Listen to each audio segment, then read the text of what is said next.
আসসালামু আলাইকুম বন্ধুরা, কেমন আছেন? আশা করি দেশ এবং প্রবাসে সবাই ভালো আছেন। চট্টগ্রাম আর কক্সবাজারে বর্তমানে অনেক প্রকল্প বাস্তবায়ন হতে চলছে। সেই সাথে চট্টগ্রাম কক্সবাজারকে ঘিরে সরকারের দীর্ঘমেয়াদী পরিকল্পনার অংশ হিসেবে চট্টগ্রামের কর্ণফুলী নদীর তলদেশে নির্মিত হচ্ছে কর্ণফুলী টানেল, বঙ্গোপসাগরে কুল ঘেঁষে outer ring road, Chittagong Cox's Bazar rail line, মহেশখালীর গভীর সমুদ্র বন্দর সহ অনেক প্রকল্প বাস্তবায়ন হতে চলছে। চট্টগ্রামের মিরসরাই থেকে টেকনাফ পর্যন্ত সাগরে কুল ঘেঁষে প্রায় 250 কিলোমিটার লম্বা পৃথিবীর দীর্ঘতম মেরিন ড্রাইভ করতে যাচ্ছে সরকার। এই সড়ক বাস্তবায়ন হলে চট্টগ্রাম কক্সবাজার জেলার আর্থসামাজিক অবস্থার পরিবর্তন ঘটবে, সাথে সাথে দেশি বিদেশি পর্যটক আকৃষ্ট করবে ওই অঞ্চলে। আজকের ভিডিওতে প্রস্তাবিত বিশ্বের দীর্ঘতম মেরিন ড্রাইভের সম্ভাব্য স্থানের স্যাটেলাইট ফুটেজ সহ এই বিষয়ে জানাবো বিস্তারিত। আপনি যদি আমার চ্যানেলে প্রথমবারের মতো হয়ে থাকেন, চট্টগ্রাম সহ দেশের বিভিন্ন উন্নয়ন প্রকল্পের ভিডিও পেতে হোসাইন এক্সপ্রেস ইউটিউব চ্যানেলটি সাবস্ক্রাইব করে পাশে আসা বেল আইকন অন করে রাখুন।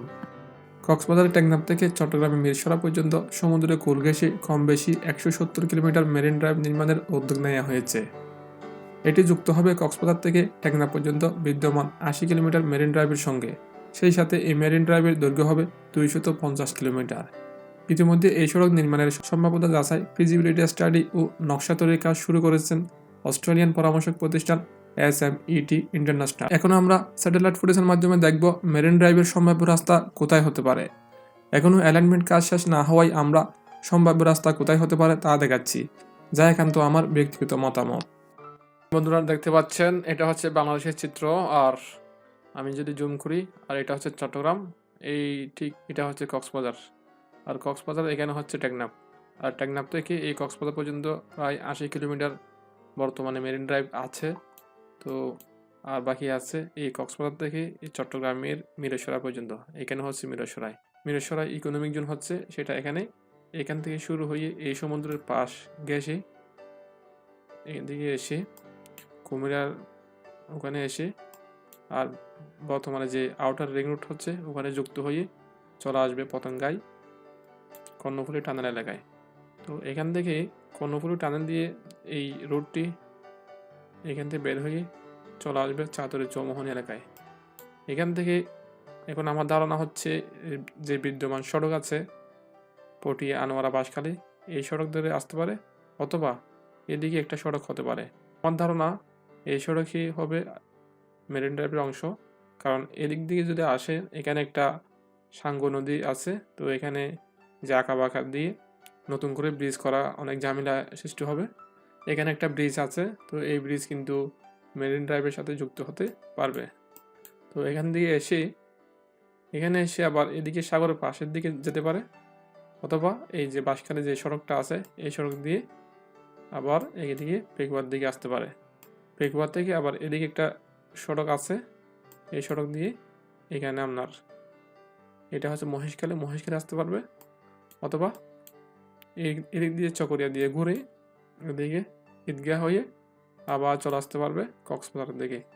এটা হচ্ছে এয়ারপোর্টের পাশ দিয়ে এসে এদিক দিয়ে এসে বর্তমানে যে মেরিন ড্রাইভ আছে মেরিন ড্রাইভে যুক্ত হয়ে সাগরের পাশ ঘেঁষে চলে আসবে টেকনাফের 0 পয়েন্টে। এটা হচ্ছে আমার একটা সম্ভাব্য আর কি, আমি ধারণা করলাম এই জায়গায় হতে পারে। যদি অ্যালাইনমেন্ট যদি হাতে আসে, অ্যালাইনমেন্ট যদি প্রচার করে, তখন আমরা বিস্তারিত জানতে পারবো। এই হচ্ছে মেরিন ড্রাইভের স্যাটেলাইট ফুটেজের চিত্র। আপনারা আশা করি বুঝেছেন। ভুলও হতে পারে এবং সঠিকও হতে পারে, তো এটা আমি একটা কাল্পনিক আপনাদেরকে বললাম। তো যখন অ্যালাইনমেন্ট হবে তখন আমরা আরও বিস্তারিত জানাতে পারবো। এখন বাকি চিত্র দেখতে থাকুন। চূড়ান্ত প্রতিবেদন ও নকশা পেতে 1 বছর সময় লাগবে। সংশ্লিষ্টরা বলেছে, এই সড়ক নির্মাণ হলে এটি হবে পৃথিবীর দীর্ঘতম মেরিন ড্রাইভ। এর দৈর্ঘ্য হবে প্রায় 250 কিলোমিটার। এই সড়ক দেশের অর্থনীতিতে সবচেয়ে গুরুত্বপূর্ণ ভূমিকা রাখবে। উন্মোচন হবে নতুন দিগন্তের। শুধু তাই নয়, বদলে যাবে চট্টগ্রাম ও কক্সবাজার উপকূলীয় এলাকার আর্থসামাজিক অবস্থা। কক্সবাজার থেকে টেকনাফ পর্যন্ত 80 কিলোমিটার মেরিন ড্রাইভ নির্মাণের পর সড়ক পরিবহন ও সেতুমন্ত্রী ওবায়দুল কাদের জানিয়েছিলেন, এই মেরিন ড্রাইভকে চট্টগ্রামের মিরসরাই পর্যন্ত নিয়ে যাওয়া হবে। মন্ত্রীর সেই বক্তব্যে বেশ কয়েক বছর পর এখন নতুন করে টেকনাফ মিরসরাই মেরিন ড্রাইভের সম্ভাব্যতা যাচাই ও নকশা তৈরির কাজ শুরু হয়েছে। সড়ক ও জনপথ অধিদপ্তর সৌদ চট্টগ্রামের অতিরিক্ত প্রধান প্রকৌশলী মোহাম্মদ ওয়াহিদ বলেন, সড়ক পরিবহন ও সেতুমন্ত্রীর নির্দেশনায় ইতিমধ্যে এই প্রকল্পের সম্ভাব্যতা যাচাইয়ের কাজ শুরু হয়েছে। গত সেপ্টেম্বর থেকে শুরু হওয়া সম্ভাব্যতা যাচাই ও প্রাথমিক নকশা তৈরির কাজ চলবে প্রায় 1 বছর। আগামী বছরের অক্টোবরে এর প্রতিবেদন ও প্রাথমিক নকশা পাওয়া যাবে, তারপরে চূড়ান্ত প্রক্রিয়া শুরু করা যাবে। তিনি বলেন, এরকম একটি প্রকল্পের সবচেয়ে বড় কাজ হচ্ছে অ্যালাইনমেন্ট নির্ধারণ করা। এটা প্রথম কাজ। সরকার কক্সবাজারের কলাতলী থেকে টেকনাফ পর্যন্ত 80 কিলোমিটার মেরিন ড্রাইভ নির্মাণ শেষ করেছে। বছর 5 আগে এই সড়ক নির্মাণ কাজ শেষ হলেও এতদিনে প্রায় 170 কিলোমিটার অর্থাৎ টেকনাফ থেকে মিরসরাই পর্যন্ত অংশে নানা জটিলতার কারণে সম্ভাব্যতা যাচাইয়ের কাজ শুরু করা যায়নি। চলতি বছরে কোভিড-19-এর কারণে এই প্রক্রিয়া আরেক দফা পিছিয়ে যায়।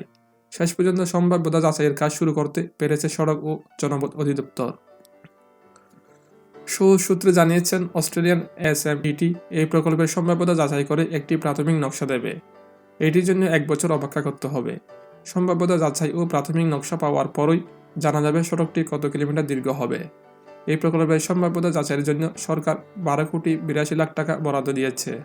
প্রকল্প বাস্তবায়ন হলে এটি হবে বিশ্বের দীর্ঘতম মেরিন ড্রাইভ বা সমুদ্র ঘেঁষা সড়ক। এটি পর্যটকদের কাছে আকর্ষণীয় হবে, অর্থনীতির মোড় ঘুরিয়ে দিতে ভূমিকা রাখবে, সৃষ্টি হবে কর্মসংস্থানের, ঘুরতে আসবে দেশি বিদেশি পর্যটকরা। এই মেরিন ড্রাইভ ঘিরে শুধু পর্যটন শিল্পে দেখেই বছরে আয় করা সম্ভব হবে 1000 কোটি টাকা। এর ফলে যুক্ত হবে কাঁচা পণ্যের ব্যবসা, বিশেষ করে ব্লু ইকোনমি বা সামুদ্রিক অর্থনীতিও উপকৃত হবে।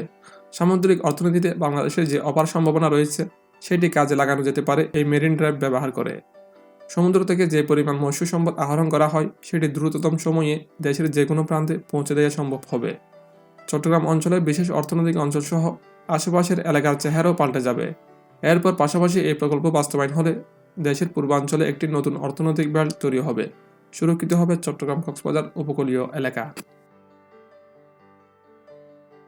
সড়ক ও জনপথ বিভাগের কর্মকর্তারা বলেছেন, এটির নির্মাণ কাজ সম্পন্ন হলে যুগান্তকারী পরিবর্তন আসবে চট্টগ্রাম ও কক্সবাজার উপকূলীয় এলাকায়। এটি হবে বিশ্বের সবচেয়ে দীর্ঘ ও দৃষ্টিনন্দন মেরিন ড্রাইভ। বদলে যাবে মানুষের আর্থসামাজিক অবস্থাও। এই অঞ্চলে কমবে বেকারত্ব।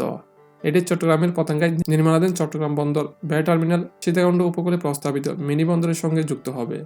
উপকূলীয় এলাকায় দুর্যোগ মোকাবেলায়ও গুরুত্বপূর্ণ ভূমিকা রাখবে। বিশেষ করে ঝড় ও জলোচ্ছ্বাসের সময় মেরিন ড্রাইভের সুফল পাওয়া যাবে। সড়ক পরিবহন ও সেতুমন্ত্রী ওবায়দুল কাদের বলেন, কক্সবাজার থেকে টেকনাফ পর্যন্ত মেরিন ড্রাইভের 80 কিলোমিটার আগেই নির্মাণ হয়েছে।